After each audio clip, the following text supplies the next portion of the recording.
All right, welcome back to Chapter 3, Part 2. This will be the final segment of Chapter 3, and we'll be taking a look at the rise of the commercial empire, taking a look at England's mercantilistic policy, which was coined by Adam Smith, which dealt with the Navigation Acts, and we'll also introduce a little colonial conflict.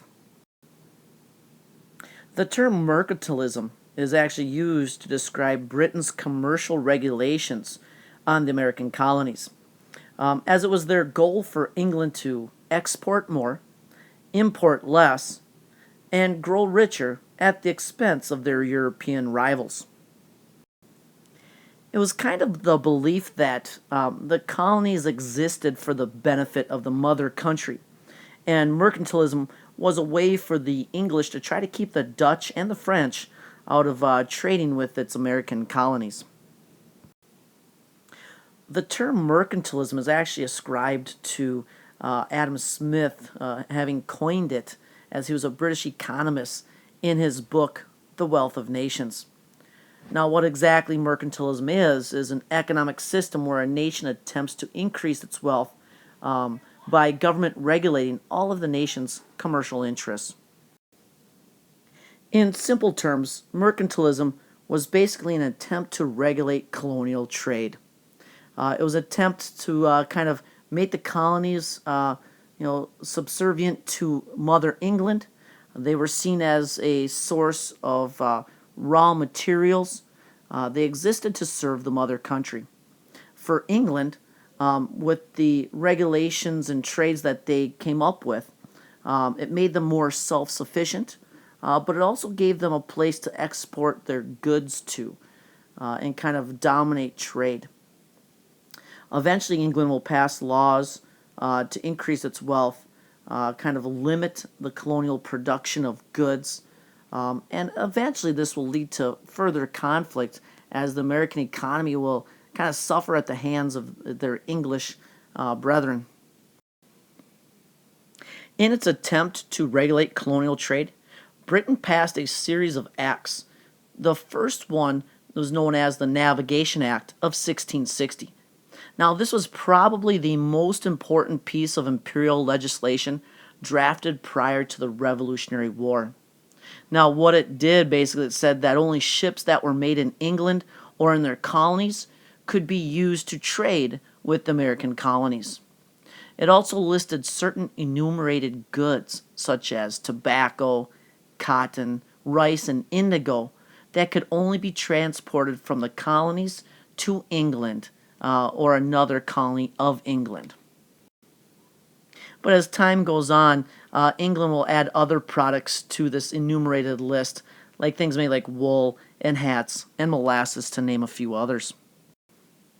But as you can see, these regulations, intentions, and the fact remain that it was an attempt to increase English wealth while trying to monopolize the American trade. In further attempts at regulating American trade, in 1663, England passed what was known as the Staple Act.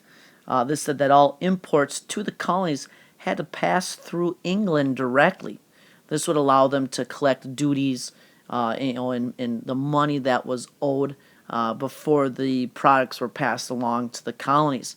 And eventually this will lead to higher prices for the colonists as well. Also, a little bit later in 1673, England modifies the Navigation Acts and allows duties to be collected at various ports throughout their colonial empire.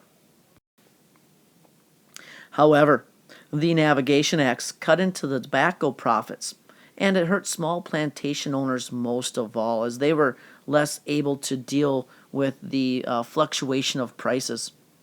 And in New England, many simply ignored the acts altogether and still continue to trade with the Dutch and ship their products elsewhere. So, what were some of the results of mercantilism on the American colonies? Well, as you can see, some of the positives that came out was that we did have the protection of the British Royal Navy.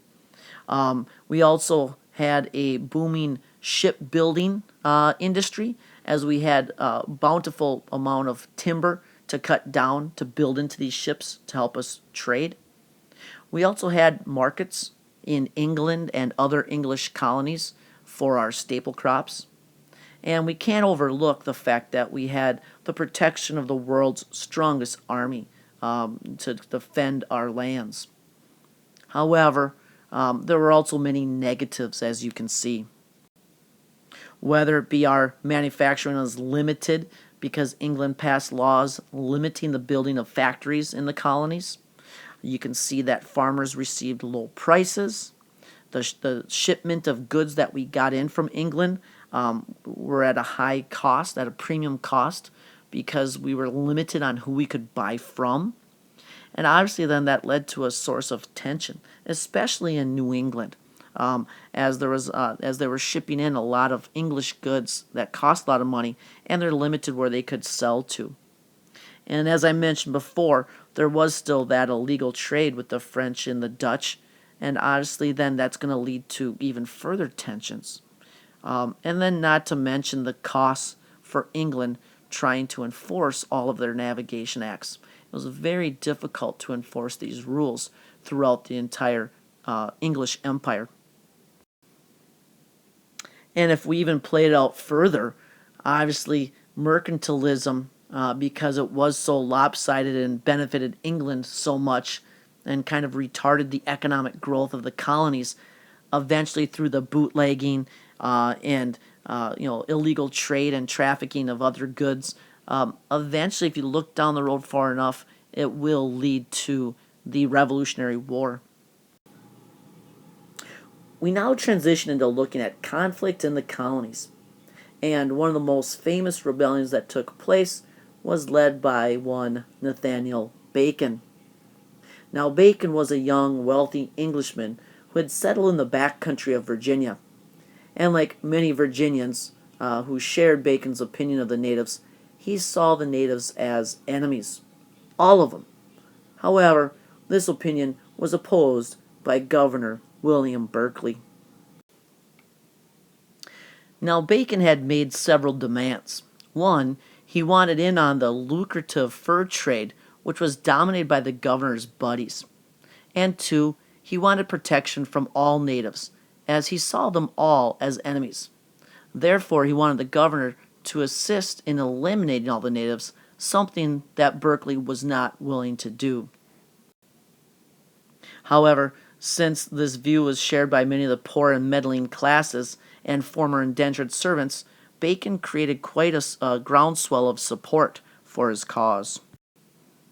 And after an attack by some natives on the colonists out on the frontier, Bacon demanded protection by the governor against the natives and wanted retribution, something that wasn't happening. So he looked to take matters into his own hands. Now, Bacon took it upon himself to lead the crusade against the natives. As they marched to a friendly tribe, he convinced them to capture some of his enemies, who his men then killed. Next, however, they turned on even the friendly natives and killed them as well. Now, at this point, Berkeley declared Bacon a rebel. However, Bacon makes several trips to Jamestown, in which the governor finally had to flee for his own safety, and eventually, with several hundred supporters, Bacon sets fire to Jamestown itself. All of this takes place in September of 1676.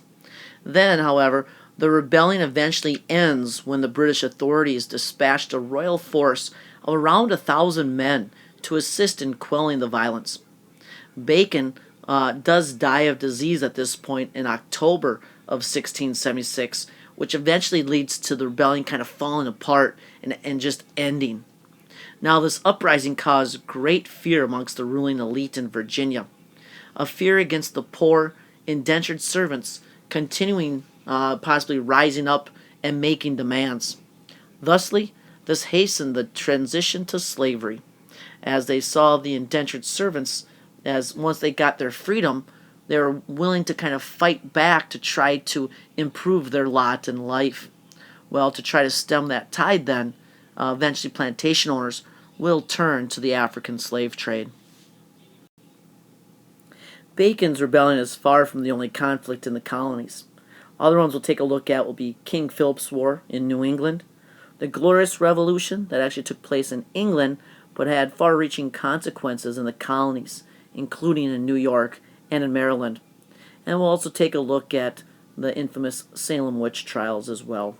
But these are all for further points of study that we'll take a look at in class.